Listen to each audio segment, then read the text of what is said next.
গাজাবাসীর রক্ত ভারতীয় পণ্য বয়কট বয়কট ভারতের বিরুদ্ধে লড়াই হবে একসাথে ইসরায়েলের বিরুদ্ধে লড়াই হবে একসাথে বিশ্বের মুসলিম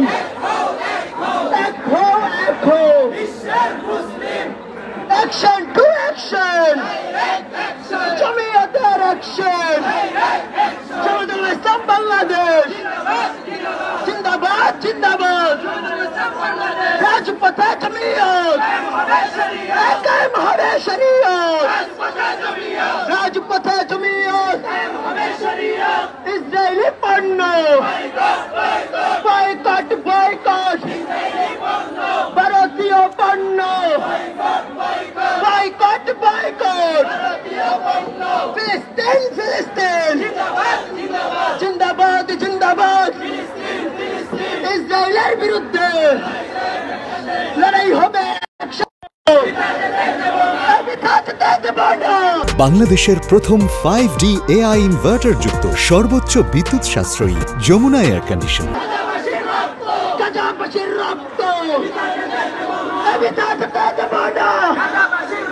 দুনিয়ার মুসলিম এক হও এক হও আল জিহাদ আল জিহাদ সাবিলুনা সাবিলুনা আল জিহাদ আল জিহাদ বিশ্বের মুসলিম এক হও জিহাদ করো ইসরায়েলের বিরুদ্ধে ভারতের বিরুদ্ধে ভারতীয় পণ্য ইসরায়েলি পণ্য ইসরায়েলি পণ্য বয়কট বয়কট ভারতীয় পণ্য গাজাবাসীর রক্ত আমার ভাইয়ের রক্ত মুসলমানদের রক্ত পিতা যেতে দেব না গাজাবাসীর রক্ত পিতা যেতে দেব না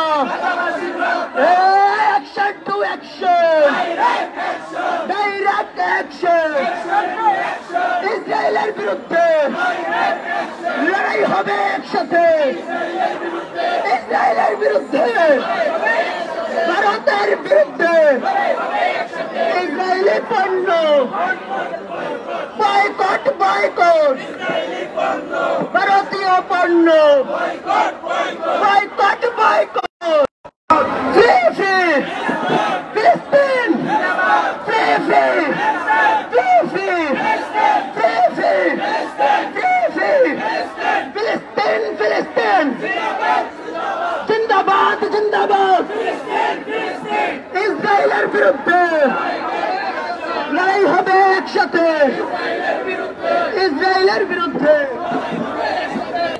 সংগ্রামী দেশবাসী আপনারা অবশ্যই জানেন গাজার মুসলমানদেরকে পৃথিবীর মানচিত্র দেখে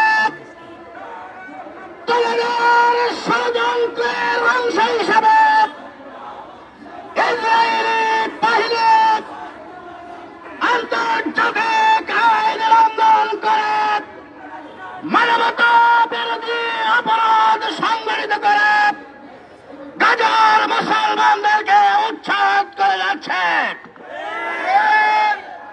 আমাদের পার্শ্ববর্তী দেশ ভারতে ওয়াকফ আইন সংশোধনীর নামে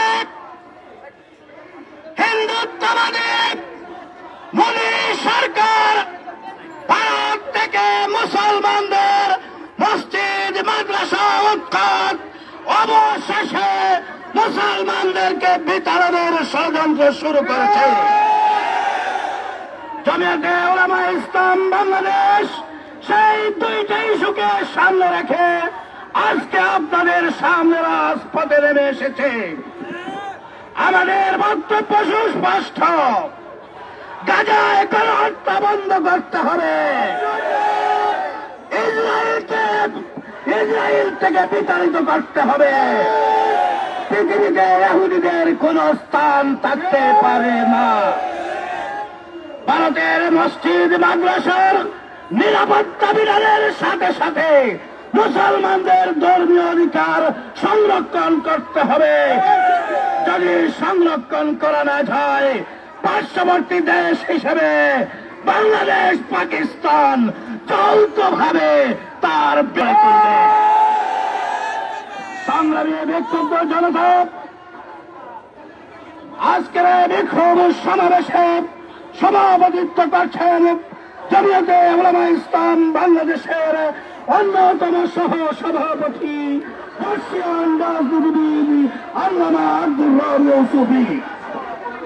উপস্থিত রয়েছেন জমিয়তের সংগ্রামী মহাসচিব মুসলিম জননেতা আল্লামা মঞ্জুরুল ইসলাম আফেন্দি।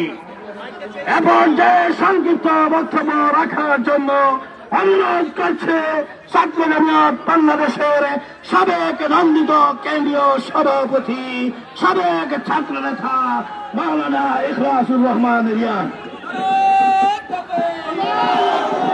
বিসমিল্লাহির রহমানির রহিম। প্রিয় সংগ্রামী উপস্থিতি, আমরা জানি গুজরাটের কসাই মোদী ভারতের ক্ষমতায় আসার পর থেকে একের পর এক মুসলিম নিধন কর্মসূচি একের পর এক চালিয়ে যাচ্ছে। আমরা মুসলমান জাতি ছাড়া, মুসলমানদের ছাড়া অন্য কারো উপর গুজরাটের কসাই মোদীকে এভাবে নির্যাতন নিপীড়ন চালাতে দেখি নাই। আমার সুতরাং সুস্পষ্ট বক্তব্য হল, দক্ষিণ এশিয়ার নিরাপত্তার স্বার্থে এই গুজরাটের কসাই মোদীকে হাসিনার পরিণতি বরণ করতে হবে।